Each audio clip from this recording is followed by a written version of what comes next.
کے بعد آپ کے سامنے کہاں جاتے ہیں ادھر گئے نہیں تم ہاں جہید صاحب انصاری سراجی حفظہ اللہ و تعالی، آپ ضلع اٹاوہ یوپی کے رہنے والے ہیں۔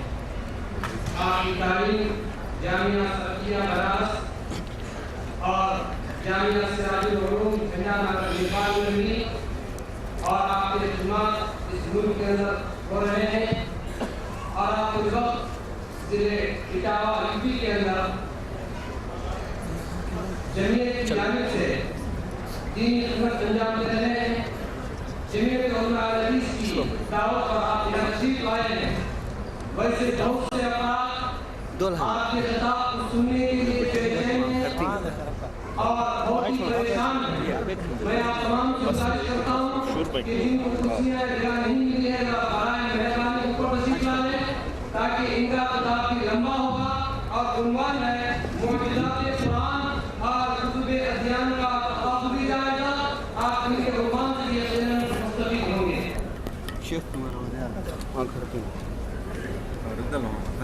ایک اور اعلان ہے، IDC محمود خان کی والدہ فاطمہ کی زیر علاج ہے، ان کے لیے دعا کریں کہ اللہ تعالیٰ ان صحت عاجلہ اور تندرستی سے عطا فرمائے۔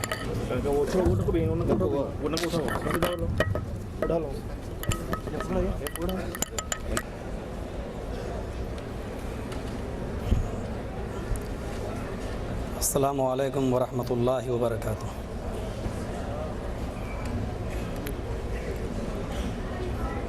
الحمد للہ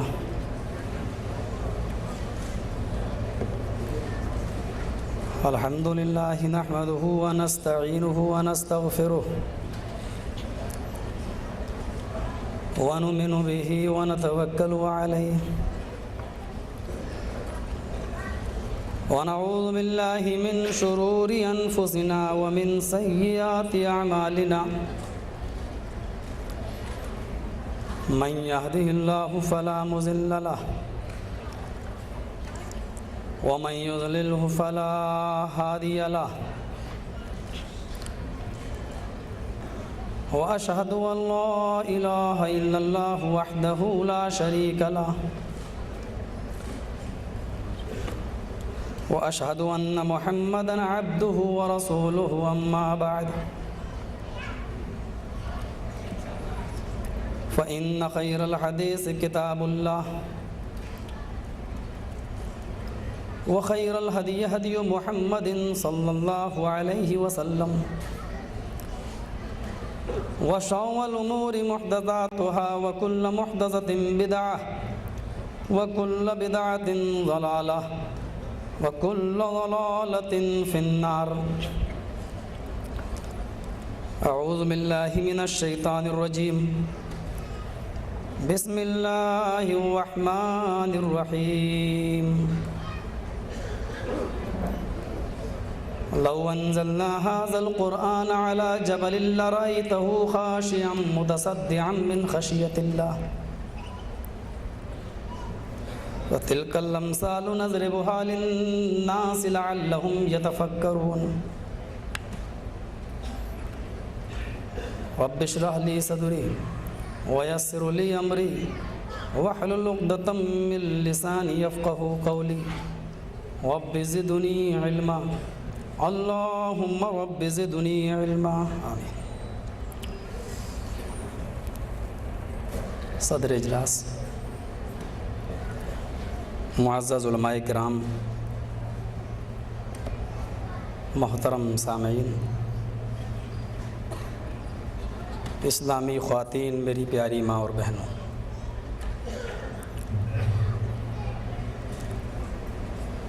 ابھی آپ نے اعجاز قرآن یا عظمت قرآن کے موضوع پر قرآن کے باریک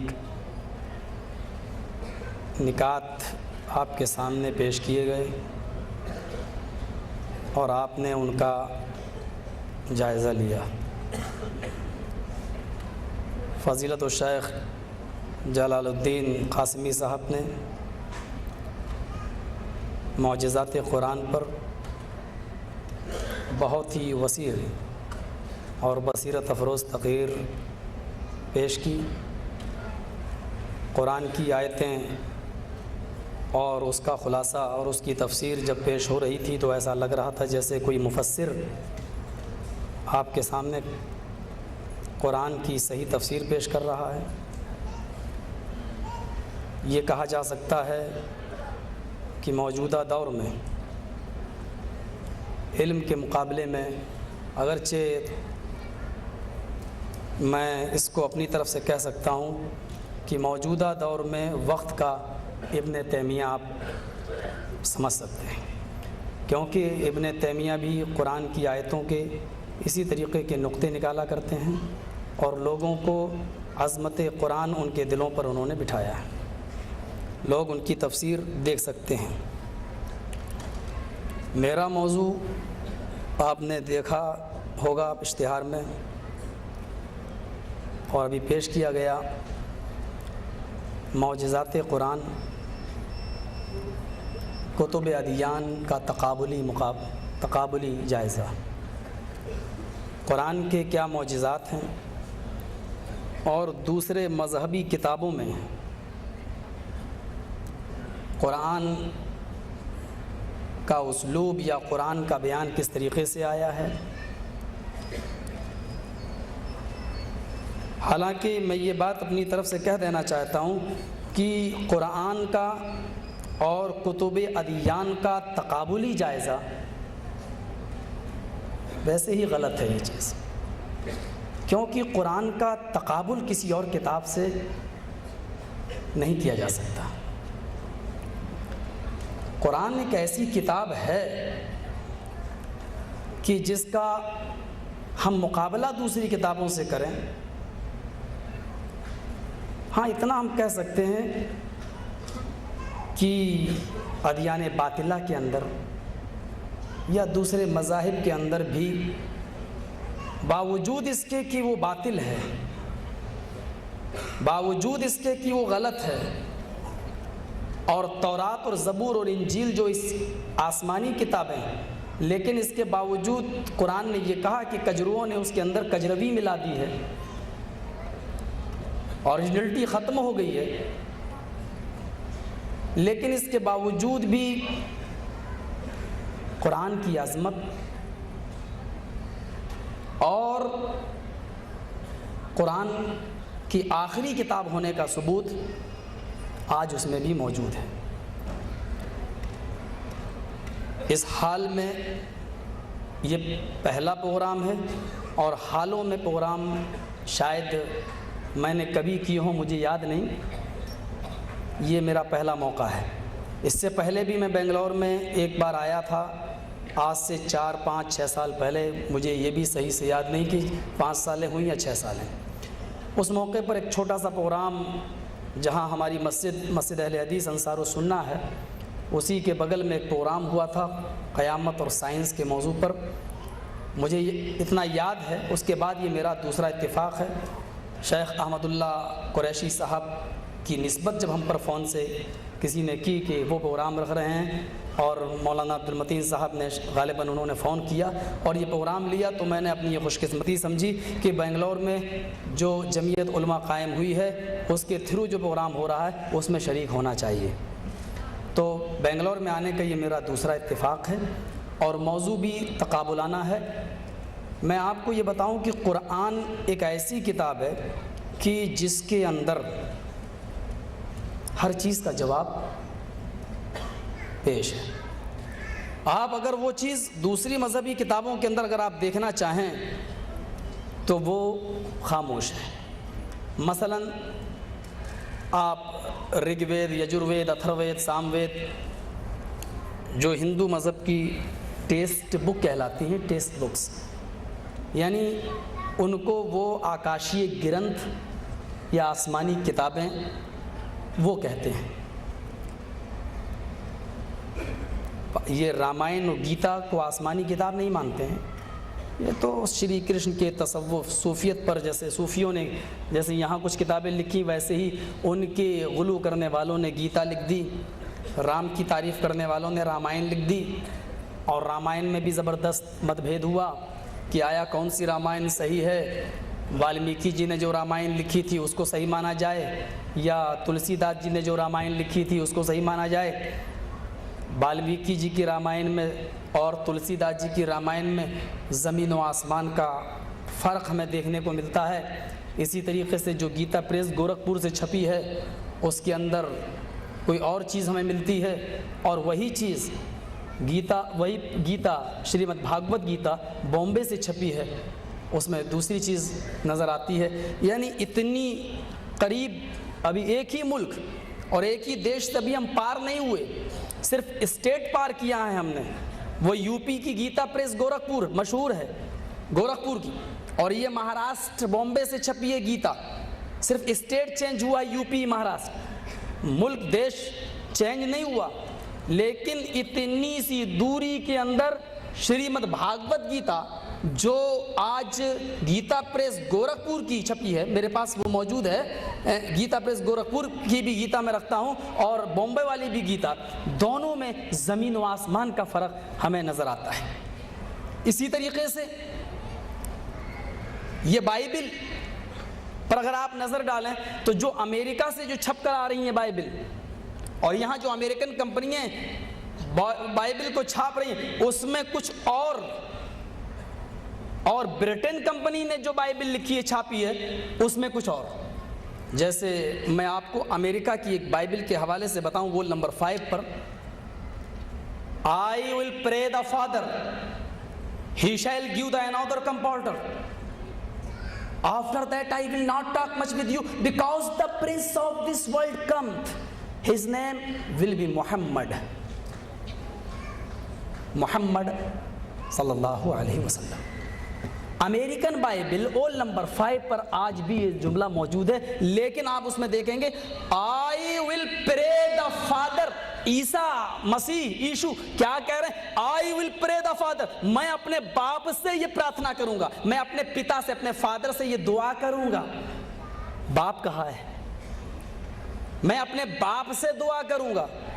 اور آج بھی عیسائیوں سے پوچھو کہ عیسیٰ اور مریم، وہ 3/1 1/3 کا فارمولہ ایجاد کیے ہوئے ہیں، عیسیٰ مریم خدا تینوں ایک ہی تین تھے، یعنی عیسیٰ ہی خود اللہ، عیسیٰ ہی مریم، اور عیسیٰ ہی وہی اللہ وہی مریم، مریم ہی اللہ مریم ہی عیسیٰ، اللہ ہی عیسیٰ اللہ ہی مریم۔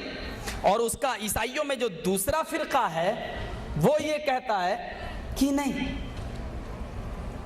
عیسیٰ اللہ کے بیٹے ہیں، سن آف گاڈ، اللہ کے بیٹے ہیں۔ آج اس فرقے سے اگر آپ پوچھیں کہ عیسیٰ اللہ کے بیٹے ہیں تو عیسیٰ کے باپ کون تھے تو کیا کہیں گے وہ؟ عیسیٰ کا باپ اللہ۔ اسی فرقے سے اگر آپ یہ سوال کریں عیسیٰ کا باپ اللہ ہے تو عیسیٰ کی ماں کون ہے؟ کہے گا مریم۔ عیسیٰ کی ماں مریم، عیسیٰ کا باپ اللہ۔ پھر اسی فرقے سے پوچھو کہ مریم اللہ کی کون ہوئی تو کہتا کوئی نہیں۔ کیا عجیب ڈفرینس آپ دیکھیں گے، عیسیٰ اللہ کے بیٹے، مریم کے بیٹے، یہ مانتے ہیں۔ عیسیٰ کی ماں مریم، یہ عیسائی مانتے ہیں۔ عیسیٰ کا باپ اللہ، یہ مانتے ہیں، لیکن مریم کو اللہ کی بیوی نہیں مانتے۔ پتہ نہیں یہ آٹومیٹک فارمولہ وہاں کہاں سے آ گیا۔ یہ جب آپ اس کے اندر گھسیں گے تو بہت سی چیزیں ملیں گی۔ پہلی بائبل امریکہ نے جو نکالی اس میں کیا، I will pray the Father، میں اپنے باپ سے دعا کروں گا۔ اور وہی بائبل وہ نمبر 5 پر برٹین نے جو لکھا ہے اس نے کیا لکھا، He has no father and he has no mother۔ عیسیٰ کا نہ کوئی باپ ہے، نہ کوئی ماں ہے، نہ کوئی بھائی ہے، نہ کوئی بہن ہے۔ یہاں باپ اور وہاں He has no father and he has no mother، کوئی نہیں اس کا۔ ڈفرینس دیکھ لیجئے گا آپ۔ یہ دیکھیے گا گیتا،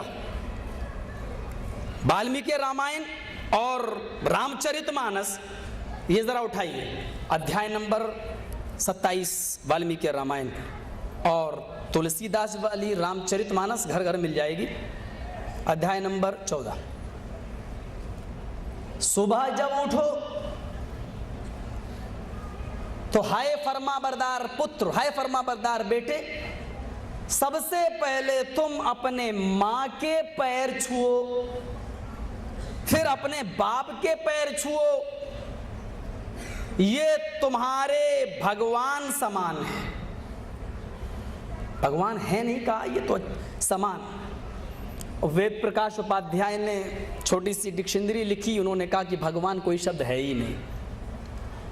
وید پرکاش اپادھیائے گورکھپور سے، گیتا پریس سے چھپی ہے وہ ڈکشنری، وہ کہتے ہیں بھگوان کوئی شبد ہی نہیں ہے، اصل شبد ہے بھاگیوان، اور بھاگیہ کے معنی قسمت، وان منی والا، قسمت والا یہ ہے بھگوان۔ بھگوان کا کوئی معنی، کوئی ارتھ، کوئی میننگ ہوتی ہی نہیں ہے۔ ہاں کسی کسی ڈکشنری میں اتنا ضرور لکھا بھگوان گاڈ کا، اللہ کا نام، بس۔ لیکن بھگوان کی صحیح تشریح کی ہے وید پرکاش اپادھیائے، بھاگیوان، قسمت والا۔ اور انہوں نے یہی کہا تھا، اتکلوگت پرائے جنیشو کھرگرمیڑی دھرمتراڑائے ستوین بھاگیوان اترشیتی۔ بھگوان، جو لفظ آیا تھا بھگوان اترشیتی، ڈاکٹر وید پرکاش اپادھیائے نے کہا کہ کلکی پران کا یہ منتر ہی غلط ہے، کیونکہ پرانے کلکی پران کے جو نسخے ہمارے پاس موجود ہیں ان میں لکھا ہے اتکلوگت پرائے جنیشو کھرگرمیڑی دھرمتراڑائے ستوین، بھگوان نہیں، بھاگیوان اترشیتی۔ کیا لکھا ہے کہ ساری جنتا گدھوں کی طرح، جانوروں کی طرح ہو جائے گی، کب؟ کل یگ میں۔ ہندو دھرم میں بڑا عجیب ایک معاملہ ہے، کل یگ، 4 یگ مانے جاتے ہیں، ست یگ، تریتا یگ، دوپر یگ اور کل یگ۔ ست یگ میں 4 رشی آئے، تریتا یگ میں 3 رشی آئے، دوپر یگ میں 2 آئے، کل یگ میں آیا نہیں ہے ابھی ہندو دھرم کے مطابق انوسار۔ آنے والا ہے، کیسا ہوگا، کیا صفت ہوگی، وہ سب یہ ہندو دھرم کے مطابق کل یگ۔ اور کرشن جی کھنڈن کر رہے ہیں، دیکھیے، یدا یدا ہی دھرمسیہ گلانربھوتی بھارت، شریمد بھاگوت گیتا ادھیائے نمبر 4۔ جب جب دھرم بگڑے گا اور جتنا زیادہ دھرم بگڑے گا اتنے ہی زیادہ رشی آئیں گے دھرم کی رکشا کرنے کے لیے۔ ستیگ میں 4 آئے، جبکہ سب سچے ہی تھے، کوئی غلط نہیں تھا۔ ستیگ سب سچے، ایک بھی جھوٹا نہیں۔ تریتا یگ میں جھوٹ تھوڑا سا پنپ گیا تھا، تھوڑا سا، لیکن سچائی زیادہ تھی۔ دوپر یگ میں جھوٹ زیادہ تھا، سچائی کم۔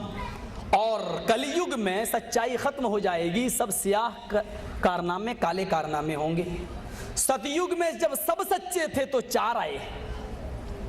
تریتا یگ میں جھوٹ نے تھوڑا سا راستہ بنایا تو وہاں 3 ہی رہ گئے۔ جب سب سچے تھے تو 4 آئے، جبکہ ضرورت ہی نہیں تھی۔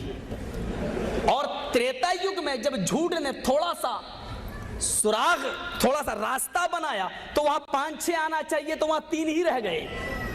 دوپر یگ میں جھوٹ زیادہ، سچائی کم، وہاں 8-10-15 آنا چاہیے تو وہاں 2 ہی رہ گئے۔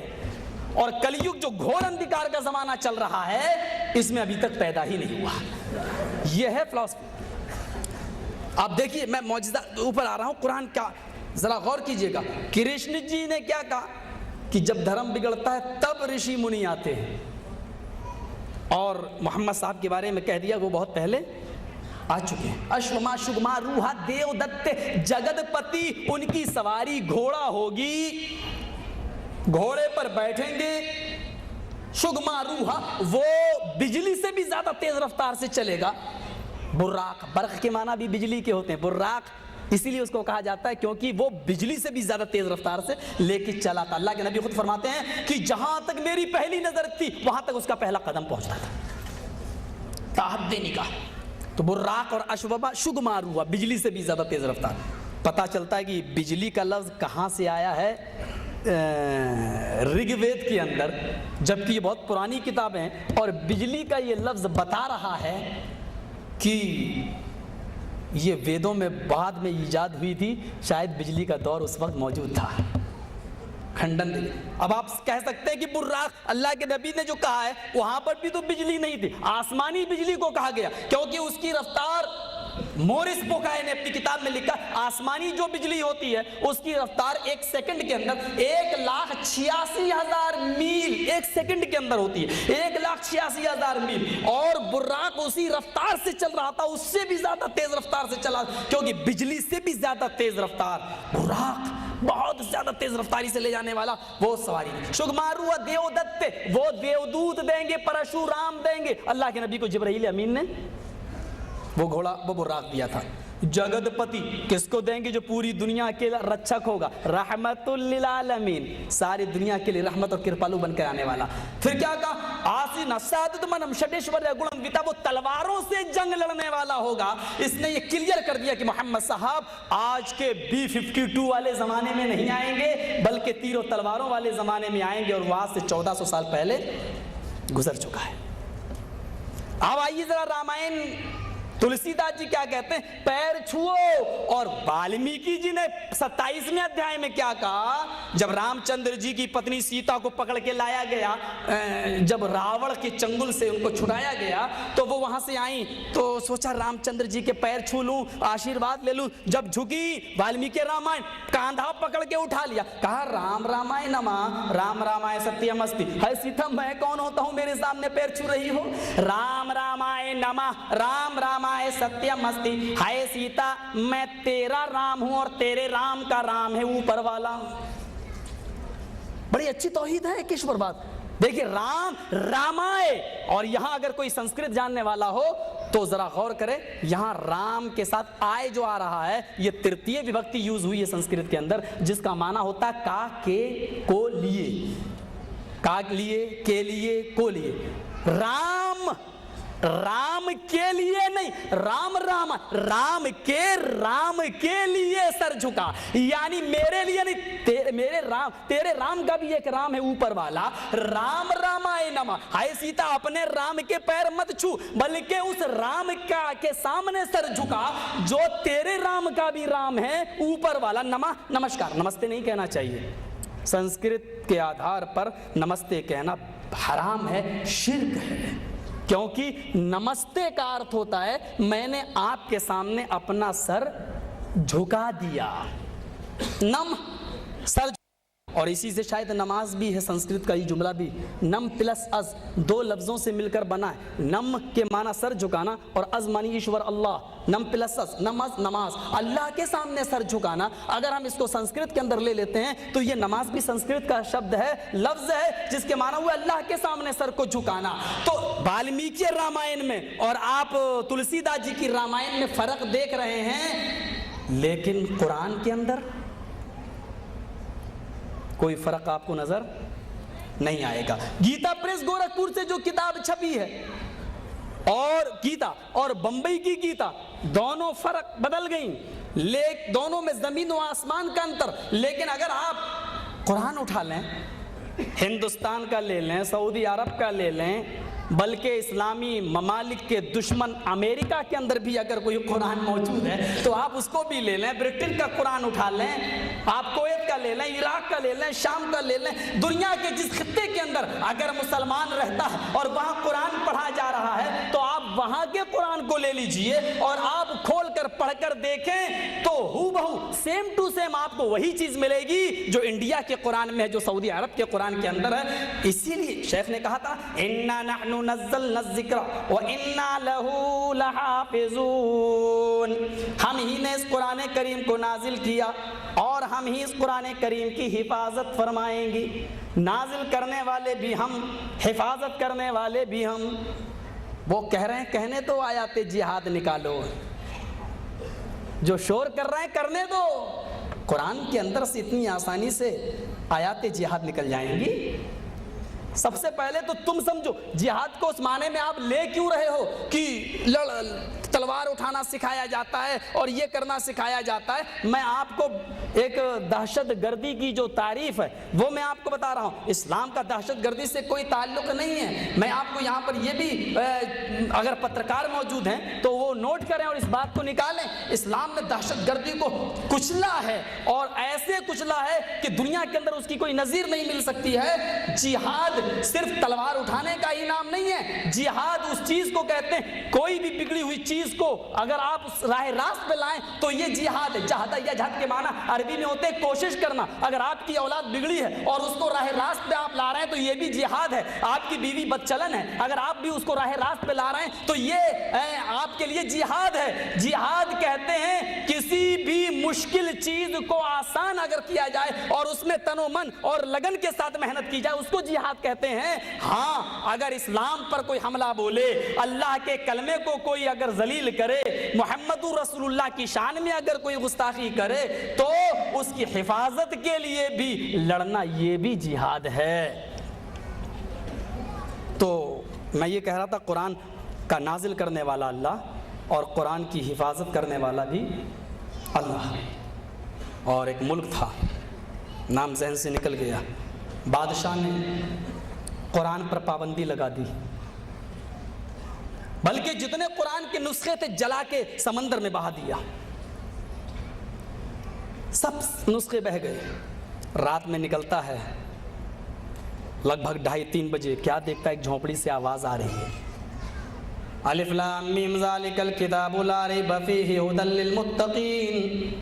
بلایا, کیا دیکھتا ہے, چھوٹا سا 9 سال کا بچہ. کہا بیٹا یہ کیا پڑھ رہے تھے؟ کہا قرآن. نہیں پہچانا یہ بادشاہ. کہا قرآن تو یہاں کے بادشاہ نے جلا دیا, سمندر میں بہا دیا, پھر تم یہ قرآن کہاں سے مل گیا تمہیں؟ کہا محترم بادشاہ نے اس قرآن کو جلایا ہے جو کاغذ کے ٹکڑوں پر لکھا ہوا تھا. اس بادشاہ سے جا کے کہو کہ اس قرآن کا کیا کرے گا جو اس 9 سال کے بچے کے سینے میں محفوظ ہے, اس قرآن کا تو کیا کرے گا؟ بادشاہ نے دوسرے دن صبح اعلان کر دیا کہ جو قرآن 9 سال کے بچوں کے سینے میں محفوظ ہے اس قرآن کو اس دنیا سے مٹایا نہیں جا سکتا. یہ قرآن کا اعجاز ہے. آئیے